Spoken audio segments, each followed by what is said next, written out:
같이 봉독합니다. 시작. 여호와께서 요셉과 함께 하심으로 그가 형통한 자가 되어 그의 주인 애굽 사람의 집에 있으니. 아멘. 자, 그러면 여기서 한 번 더 봉독할 때 여호와께서 자기 이름을 넣어서 함께 하심으로 이렇게 한번 봉독할까요? 시작. 여호와께서 환규와 함께 하심으로 그가 형통한 자가 되어 그의 주인 애굽 사람의 집에 있으니. 한 번 더 하겠습니다. 시작. 여호와께서 환규와 함께 하심으로 그가 형통한 자가 되어 그의 주인 애굽 사람의 집에 있으니. 아멘. 여호와께서 효정이와 함께 하심으로 그가 형통한 자가 되어 그의 주인 애굽 사람의 집에 있으니. 여호와께서 근용이와 함께 하심으로 그가 형통한 자가 되어 그의 주인 애굽 사람의 집에 있으니. 여호와께서 원해와 함께 하심으로 그가 형통한 자가 되어 그의 주인 애굽 사람의 집에 있으니. 할렐루야. 요셉의 이야기. 아멘. 할렐루야. 감사합니다. 요셉의 이야기를 성경에서 한 문장으로 줄인다면 바로 여호와께서 요셉과 함께 하심으로의 인생이다 라고 말할 수가 있겠습니다. 그런데 그의 삶의 외적인 모습을 보면 요셉의 인생이 여호와께서 함께 하셨는지 정말 의구심이 들죠. 요셉의 인생은 고난의 연속이었어요. 어려서 채색 옷을 입고 집에서 귀여움을 받던 그 시절 말고는 그렇게 진짜 여호와께서 함께 하시고 형통했다, 외적인 모습은 그런 모습이 별로 없습니다. 나중에 이제 애굽의 국무총리가 되고 했을 때야 좋았겠지만 수많은 그 고난의 연속이었어요. 요셉의 영혼은 우리의 중심을 보시는 여호와께서 함께 하신 인생이었다. 그 중심 속에 여호와께서 함께 하시는 그런 인생이었다. 그렇게 볼 수 있는 거죠. 그래서 여호와께서 함께 하신 요셉이라는 이 말은 요셉의 영혼 속에는, 그 자신 속에는 자신에게 벌어지는 모든 상황 속에서 여호와를 깊이 사모하는 그런 인생을 그는 살았다라는 거죠. 어떤 상황이 닥치든지 여호와께서 나와 함께 하시지, 여호와께서 지금 나를 도우시고 계시지, 여호와께서 이 일을 통해서 하나님의 길로 나를 인도하고 계실 거야 라는 그런 깊은 여호와를 사모하는 그런 생각을 가지고 그는 한평생을 살았다라는 것입니다. 성경은 여호와께서 요셉과 함께 하심으로 그의 인생이 형통한 인생이 되었다라고 그의 인생 중간중간에 그렇게 말씀을 해놓고 기록해놓고 있습니다. 요셉이 17살이 되기 전에 그의 꿈에 하나님이 나타나 이상한 꿈을 주셨습니다. 그리고 요셉은 그 꿈 이야기를 형들에게 하였는데 형들의 반응이 그때부터 영 안 좋은 것입니다. 그래서 37장 11절에 보면 그의 형들은 시기하되 그의 아버지는 그 말을 간직해 두었더라 그랬어요. 요셉이 이제 형들에 의해서 시기를 당하게 되고, 그래서 결국은 애굽의 그 노예 상인들한테 노예로 팔려가게 되잖아요. 네, 구덩이 속에 형들이 밀어넣었다가 그걸 또 꺼내줬다가 그래서 이제 팔아버리죠. 요셉이 노예로 팔려 떼지어 다니는 그 이스마엘 상인들의 손에 채찍을 맞으며 광야를 지날 때, 그동안 집에 있을 때는 내가 이렇게 참 귀염 받으면서 살았는데 어느 날 갑자기 그에게 이제 닥치기 시작하는 그 가혹한 시련이죠. 얼마나 힘들었을까요?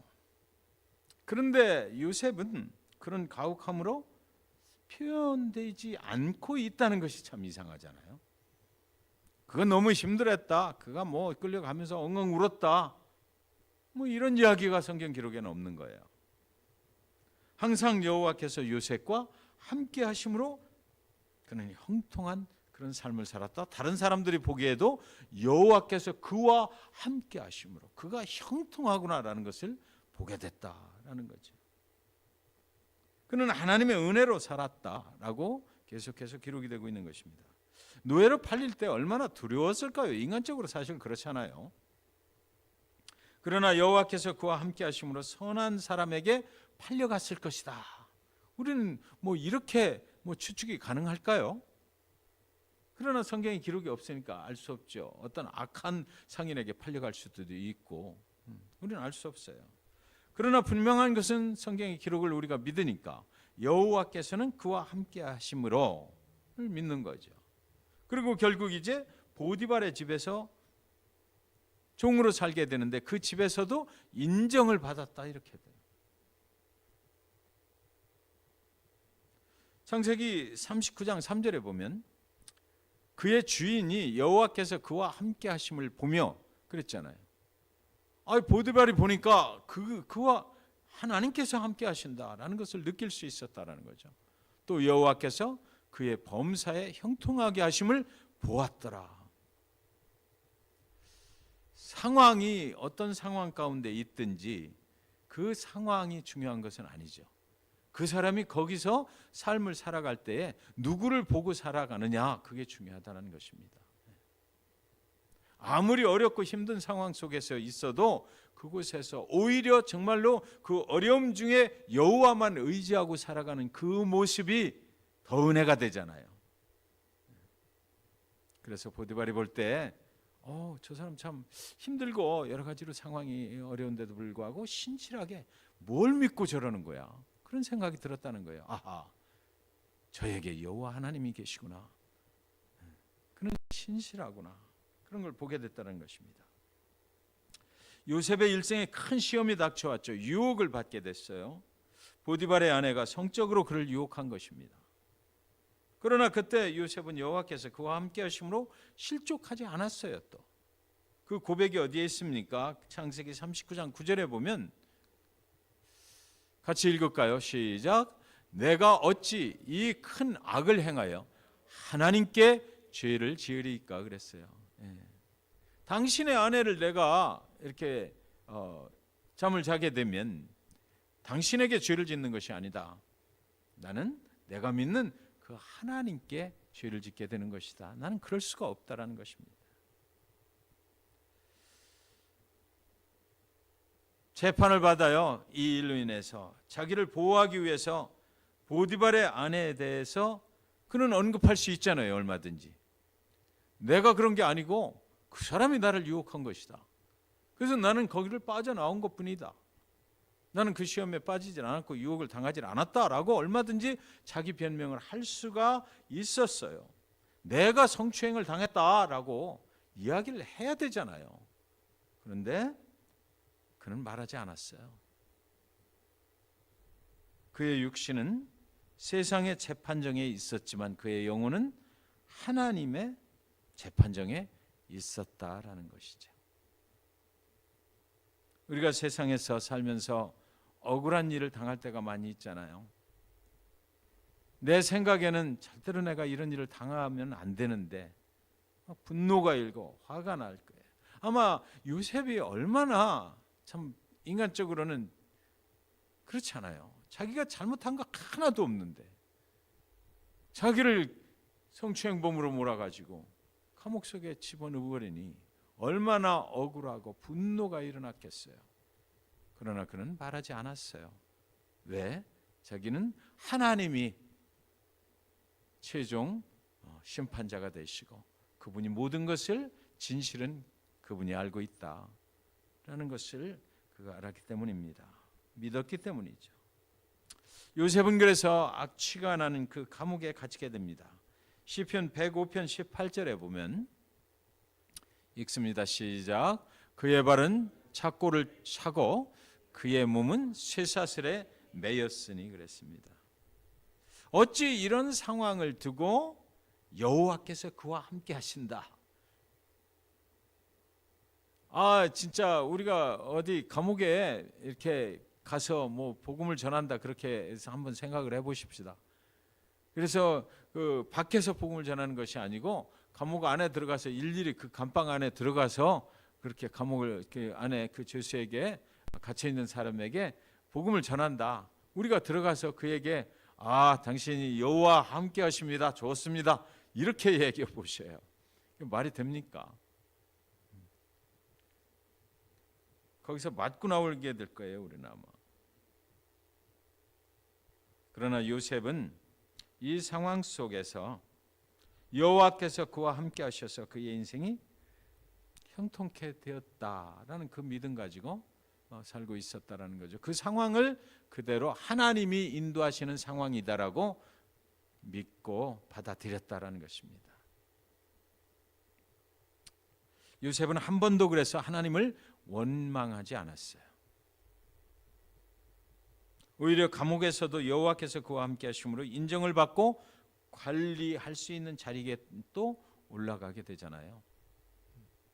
그때 그 상황이 세상의 기준으로 보면 굉장히 나쁜 상황인데도 불구하고 그 상황 자체에 그렇게 막 거부감을 가지고 있지 않았던 그 요셉의 모습. 그 이유는 바로 이 상황 속에서도 여호와께서 함께 하시고 여호와께서 나를 이곳으로 인도하셨다라는 그 믿음 때문이었겠죠.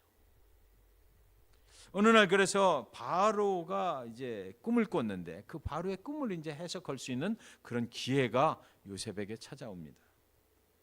그리고는 죄수의 몸에서 일약 누가 돼버립니까? 애굽의 국무총리가 돼버리잖아요. 그동안 그의 나이 17세에서부터 30세가 됐어요. 그동안 고난을 겪었던 시간이 13년이거든요. 13년에 연단을 받았다고 표현하는 것이 낫겠죠. 13년에 연단을 받은 후에 드디어 그는 애굽의 국무총리라는 자리에 오르게 됩니다. 애굽의 법에요, 국무총리가 될 수 있는 최연소의 나이가 바로 30세라는 거예요. 그러니까 17살부터 30세가 될 때까지 하나님이 그의 인생을 그 애굽의 국무총리가 될 수 있는 최단거리 숏컷을 만들어 가지고 그곳으로 인도하셨다라는 생각이 들게 되는 것입니다. 어떻게 13년 동안에 그 애굽의 국무총리 자리에 그렇게 안 했으면 올라갈 수가 있겠어요? 여러 가지로 힘든 상황들이 있었고 뭐 그 시간이 더 걸리지 않았겠어요. 그런데 보디발이 누굽니까? 그 바로의 경비대장이잖아요. 그러니까 그 집에 있을 때 보디발이, 제가 추측을 해보는 거예요, 보디발이 퇴근하고 돌아와서 자기 아내하고 밥을 먹으면서 다 이제 그 바로에게 일어났던 그날 일을 다 얘기할 거 아니에요. 그 궁전에서 있었던 일, 이런 것들을, 그거를 그 옆에서 시중을 드는 이 요셉이 다 들었을 거고, 아, 궁중 생활은 저렇게 하는 거구나, 다 배웠을 거예요. 감옥에 가서도 바로의 두 측근들이 자기 방에 있었잖아요. 그러니까 가장 높은 그 세상의 애굽의 궁궐에서 벌어지는 일들을 그는 다 배웠다 이거죠. 이미 하나님께서 그를 그런 자리로 인도해 주셨다라는 것입니다. 노예로 끌려갈 때 어찌 그런 일이 있을 줄 알았겠어요? 인생이 역전이 돼도 이런 역전이 없죠. 그리고 애굽을 향한 하나님의 뜻이, 그를 통해서 애굽에서 이루어 갈 하나님의 뜻이 거기 그의 인생 가운데 있었다라는 것입니다.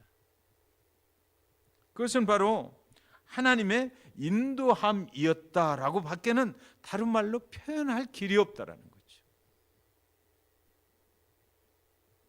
바로가 말하기를 창세기 41장 38절에 같이 읽습니다. 시작. 이와 같이 하나님의 영에 감동된 사람을 우리가 어찌 찾을 수 있으리요? 세상에 하나님을 알지 못하는 사람이 이 요셉을 보고 이렇게 이야기하는 것입니다. 저와 여러분이 우리의 삶을 살아가면서 세상에서 아직 하나님을 모르는 사람들이 이런 고백을 했으면 좋겠어요. 이와 같이 하나님의 영에 감동된 목사를 우리가 어디서 찾을 수 있을까요? 네. 그렇죠? 이와 같이 하나님의 영에 감동된 권사님을 우리가 어디서 찾을 수 있을까요? 이와 같이 하나님의 영에 감동된 장근영 집사님을 우리가 어디서 찾을 수 있을까요? 이와 같이 하나님의 영에 감동된 장원의 집사를 우리가 어디서 찾을 수 있을까요? 그렇죠? 예. 이런 인생이 정말 하나님 앞에 축복된 인생 아니겠어요? 세상 사람들이 딱 봐도 저 사람은 다르다 이겁니다. 살아가는 방법이 틀리고 생각하는 게 틀리고, 예. 이 땅에 발을 딛고 살지만 세상 사람들이 보니까 하늘의 삶을 여기서 누리고 산다라는 거예요. 예. 많은 시간이 흐르고 사랑하는 형제들을 이제 만나게 됐어요. 그때 그의 고백은 가히 감동적입니다. 창세기 45장 5절에 시작. 당신들이 나를 이곳에 팔았다고 해서 근심하지 마소서, 한탄하지 마소서. 하나님이 생명을 구원하시려고 나를 당신들보다 먼저 보내셨나이다. 아멘입니다. 다른 사람의 허물을 들추어내기에 혈안이 되어서 살아가고 있는 이 시대 사람들, 그리고 또 당한 것에 대해서 복수를 꿈꾸며 살아가고 있는 이 시대의 사람들과 하나님이 함께 하신 요셉이라는 사람은 너무나 차원이 다른 그런 사람이었다라는 것을 우리가 알 수가 있어요. 내가 그동안 이 고난을 겪어서 이 자리까지 오게 하신 그 하나님은 생명을 구원하시려고, 가뭄 때문에 또 그 동생을 만나게 됐잖아요. 그리고 또 그 애굽에서 가뭄이 와가지고 많은 사람들도 구원하는 그런 일을 하게 됐어요. 생명을 구원하시려고 나를 당신들보다 먼저 보내셨나이다. 그런데도 분명하게 기억하는 건 있죠. 당신들이 나를 팔긴 팔았잖아 그때. 그거는 잊어버릴 수가 없는 거예요. 그래서 그 상처를 갖고 사는 것이 아니라 상처를 하나님의 은혜로 덮어버렸다라는 거죠. 하나님께서 그런 모든 일들을 통해서 나를 여기까지 오게 하신 그 목적이 있었구나. 어떤 사람은 상처를 그냥 계속해서 그냥 자꾸만 되씹으면서 살아요. 그러나 그 상처를 통해서 하나님이 목적하신 바가 있었다. 그 하나님의 은혜로 덮어버리는 사람이 있죠. 그거로부터 자유한 요셉을 우리가 볼 수가 있어요. 모든 상처로부터, 분노로부터 하나님의 은혜로 자유케 됐다. 하나님이 내 인생을 이렇게 인도하셨다. 그 목적은 바로 생명을 구원하시려고 그랬다. 요셉은 한 번도 자신과 함께 하시는 하나님을 의심해 본 적은 없었다라는 거죠. 요셉은 한 번도 하나님을 원망하지 않았다라는 것입니다. 그런 그를 하나님께서 높여주신 것이에요. 근데 그런 생각이 드는 거죠. 저 정도로 요셉이 하나님을 사랑한 거거든요. 하나님을 믿은 거예요. 확실하게 믿고 간 거죠. 그런 요셉을 하나님이 만약에 저렇게 안 해주셨다면 말이 돼요? 말이 안 되죠. 하나님은 정말 당신을 사랑하시는 그 하나님의 백성을 끝까지 책임지시고 그를 통해서 하나님의 위대하신 일을 이루시는 하나님이시다라는 것입니다. 고난이 와도 힘들어도 요셉은 여전히 하나님을 찬양하며 살았을 거예요. 한번 상상해 보세요. 보디발의 집에서 노예로 끌려가면서 요셉이 찬양을 부르는 거죠. 그 어려운 상황 속 감옥 속에서도 그는 기도하고 찬양하고 그렇게 살았을 거예요. 요셉이 말합니다. 내가 먼저 이곳에 오게 된 이유는 생명을 구원하기 위해서다. 저와 여러분이 먼저 구원받은 이유가 무엇일까요? 라고 성경은 요셉의 일생을 통해서 묻고 있어요. 하나님이 생명을 구원하시려고 나를 당신들보다 먼저 보내셨음을 우리는 믿어야만 하는 것입니다. 요셉은 어릴 때 꿈을 꾸었죠. 그 꿈으로 형제들의 미움을 받았어요. 그 꿈으로 인해서 애굽의 노예에게로 팔려갔습니다. 그 꿈 때문에 온갖 고생을 다 하는 것입니다. 보디발의 집에 종으로 살게 됩니다. 감옥살이를 하게 돼요. 그렇다면은 인간적으로 보면, 세상적으로 보면 이제 그만 그 꿈이 개꿈이었네 하고 그렇게 말할 수 있잖아요.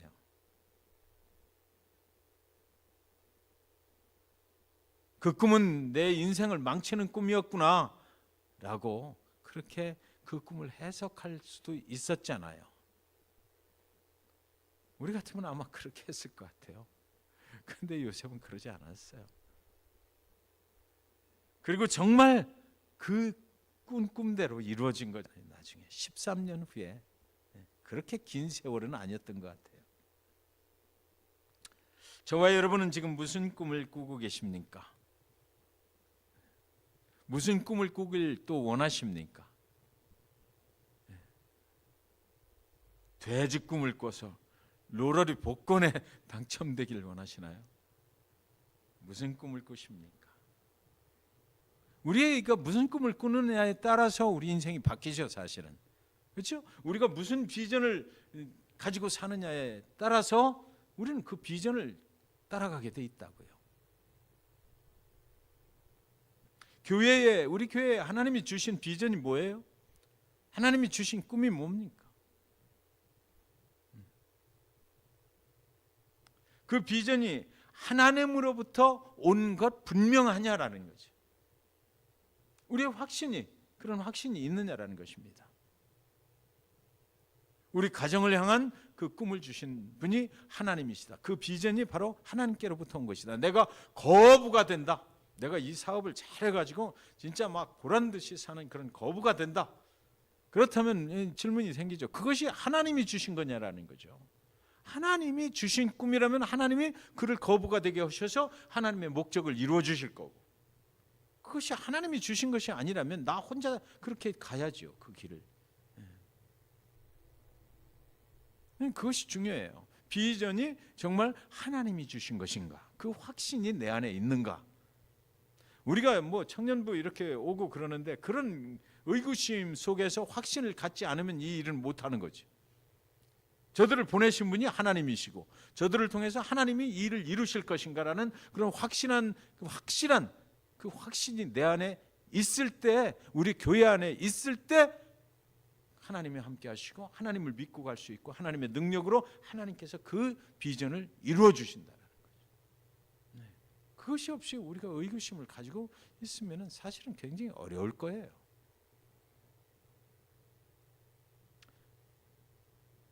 만약에 그것이 하나님이 주신 것이다라는 확신이 오늘 기도 가운데 있다면 우리는 그 비전을 붙잡아야만 합니다.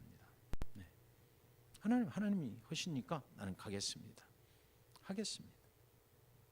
그 꿈을 주신 분이 하나님이시라면 왜요? 이루어 주실 분도 하나님이시기 때문에 그런 거예요. 여러분의 가정에 주신 하나님의 꿈이 있나요? 여러분의 자녀들을 위한 하나님이 주신 비전이 있습니까? 이 세상을 살면서 가장 불행한 사람은 꿈이 없는 사람이죠. 우울증에 걸린 사람은 매일 아침마다 눈을 뜰 때마다 죽기를 소원한다고 그러잖아요.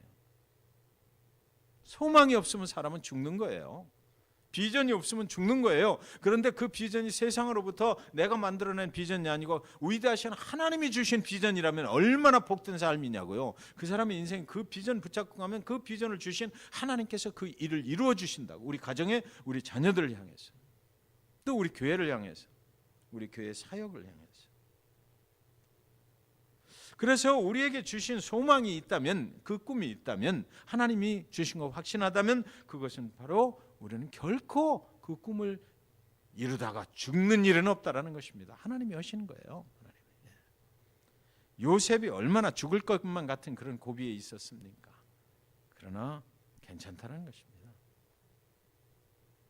하나님이 결론을 지어주신다는 거죠.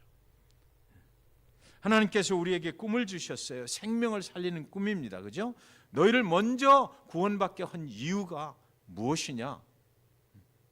본문 속에 있잖아요. 생명을 살리기 위해서 저와 여러분을 먼저 구원하시고 데이토나 비치의 한인 침례교회를 섬기게 하시고 데이토나의 삶의 터전을 트게 하신 이유는 이곳에 있는 아직도 예수를 모르는 자들을 예수 앞으로 인도하는, 생명을 살리는 일로 우리를 사용하시기 위해서 그렇게 하셨다는 것이에요.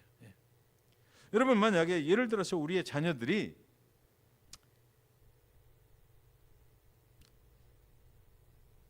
세상에 전혀 믿지 않는 그런 우상을 섬기는 그런 직장이나 그런 높은 자리에 딱 취직이 됐어요.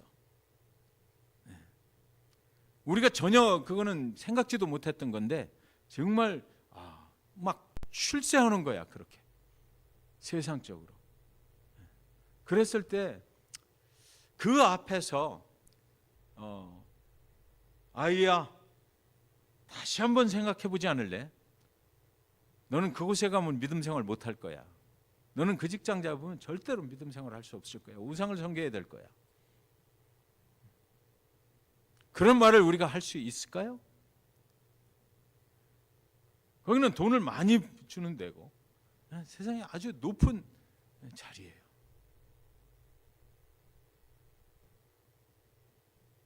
할 수 있어야죠. 그죠? 그리고 약속을 받아야죠. 거기 가서도 너는 분명히 하나님을 섬기는 거 버리면 안 돼. 거기로 인도하신 하나님의 뜻이 분명히 있을 거야. 네가 거기 가서 그곳에서 우상을 섬기고 사는 사람들을 네가 변화시킬 수 있어야 돼라고 내가 기도해 줄게. 그걸 분명히 해줄 수 있는 그런 부모가 우리가 돼야 된다는 것입니다. 우리 박근영 형제가 지금 한국에 가 있지만 그 부모님이 그 섬기시는 교회 삼일교회가 그 청년 사역을 그렇게 하잖아요. 청년들, 젊은 청년들, 애기 엄마 아빠들 그들이 세상에 나가요. 그래서 거기서 잘 그 학벌도 좋고 이런 사람들이 그 교회 주로 다니거든요. 청년들. 그럼 그 교회에서 선포되는 그 메시지가 보면은 계속 그런 거였어요. 당신들이 세상에 나갈 때 뭐 판사가 돼서 나가라, 변호사가 돼서 나가라, 그러나 거기 가서 당신들이 이 목적이 있다. 세상을 변화시켜야 될 하나님의 이름으로 변화시켜야 될 목적을 가지고 세상에 나가라라는 거예요. 그 교회가 그래가지고 굉장히 청년들이 막 그 교회로 모이고 굉장히 커지고 한국에 아주 그 많은 영향력을 미치는 그런 청년들이 그 교회를 다니고 있거든요. 우리 자녀들에게도 그런 꿈을, 믿음을 버리지 않는 그것을 심어줘야만 한다 이거죠. 또 그것뿐만 아니라 깊은 고난 가운데 있다 할지라도 그들이 살다가 너무 어렵고 힘들어요. 그러나 우리가 얘기할 수 있어야 되죠. 괜찮아. 내가 기도하고 있어. 하나님이 너한테 이런 고난을 주신 이유가 있는 거야. 분명히 이 고난을 통해서 너에게 연단하실 것이고 연단시켜서 이후에 하나님이 너를 향하신 그 뜻을 이루실 거야. 이게 아마 좋은 경험이 될 거야. 이렇게 얘기할 수 있어야 되죠. 그리고 기도하는 거죠. 그 자녀를 위해서 기도하고. 저는 인생 살면서 뒤에서 기도하는 사람이 있다는 것이 얼마나 큰 축복인지 아주 절실히 느꼈습니다. 신학교 다닐 때 보면 목회자의 자녀들이 신학교에 오잖아요. 저는 목회자의 자녀가 아니니까. 3대, 4대가 우리는 목회자의 집안입니다. 공부 별로 잘하지도 않고 맨날 와서 놀고 막 그러는데도 잘 돼. 목회도 잘하고요. 그게 뭐겠어요? 그 뒤에서 그 교회 교인들이 우리 목사님 아들 신학교 공부하러 갔으니까 잘 되게 해주세요. 막 기도하죠. 전 그게 느껴지더라고요. 저 친구들은 기도에 힘이 있구나. 그래서 저는 그때 생각했어요. 나는 맨 땅에 헤딩해야 된다. 엄마 아버지가 그 믿음이 없으시니까. 제가 목회자가 되고 나서 안수 받고 나서 어머니가 이제 교회 다니기 시작했고 가정이 이제 그때부터 변하기 시작했죠. 그 힘이 기도의 힘이 얼마나 큰지를 저는 보았어요. 우리 자녀들 우리는 이제 내일이 Father's Day죠. 우리 자녀들 기도해 주세요. 항상 기도하시고 하나님께서 너와 함께 하신다 말씀해 주시고 우리 교회가 또한 그리고 저와 여러분의 삶의 터전들이 지금은 어려워 보일 수 있어요. 그래도 오늘 요셉이 최연소의